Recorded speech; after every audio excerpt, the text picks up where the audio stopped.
My lords, the problem of terrorism and extremism was mentioned more than once in a gracious speech. I will speak on this subject. Unfortunately, most of my life I have suffered civil strife and terrorism.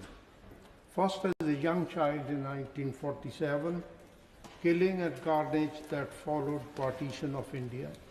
Then in Belfast, where I've been living since 1966.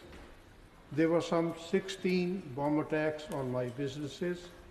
I've been held at gunpoint, robbed, while my family was held hostage. Such experiences, I believe, qualifies me to speak on this subject. Against this background in Belfast, I did seek to work for peace over a long time through facilitating dialogue in my own home between different people from opposing sides when it was considered impossible or too dangerous to do so. What we are facing essentially is a global conflict. We know it has an ever-increasing, widening international reach, and today has come with various name tags. Sadly, the current international crisis is based on the actions of a limited few from the Islamic communities. I recognize that Islam's core message is one of peace and harmony, but that message has been distorted so that those seeking to radicalize others use a version of Islam, brainwashing vulnerable people even to the extent of becoming suicide bombers. We should concentrate our efforts to mobilize opinion internationally to counter this threat. This should include international conferences in the attempt to settle a common agenda to defeat this scourge.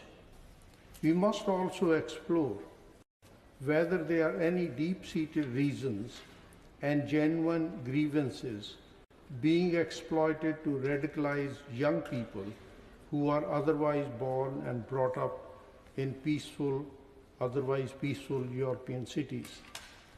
Why are they prepared to join these extreme groups? What is the trigger leading these young people to the extreme of killing innocent people and in the process willing to kill themselves? Dialogue with Islamic countries and communities will be essential, and that they too require to acknowledge their role to put their own house in order to combat extremism wherever it is being nurtured and supported in their midst. In case of people in the Islamic communities with influence who are willing to discuss the issues peacefully, we must facilitate genuine and respectful dialogue with them. As to those who have passed the stage of no return, their action must be resisted with great force and their message constantly challenged. It is a long struggle. There are no easy answers nor any early solutions. The international community must work together and without any ifs and buts when condemning such terrorism. We need to fight a war on many fronts, but ultimately we must do so based upon the same principles on which the world fought against Nazism. Islamic communities, I'm convinced, are aware that they need to develop a priority of their own of condemning violence and promoting peaceful dialogue. It may be of interest that in Northern Ireland, ultimately, it was the local communities, including women's organizations, which proved particularly effective in condemning violence and denouncing those who offered succor to the violent. Comparative, valuable efforts were also made by churches of various denominations. The terrorists will not win, but they will not be readily defeated.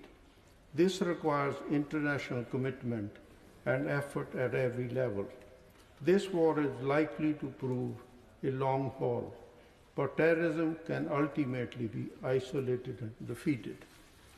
My lords, is the government convinced that the prevent strategy in its current form is working? What is the government going to do to ensure that many hundreds that we know pose a threat are properly monitored, and how can communities work with the government to stamp out this evil of terrorism?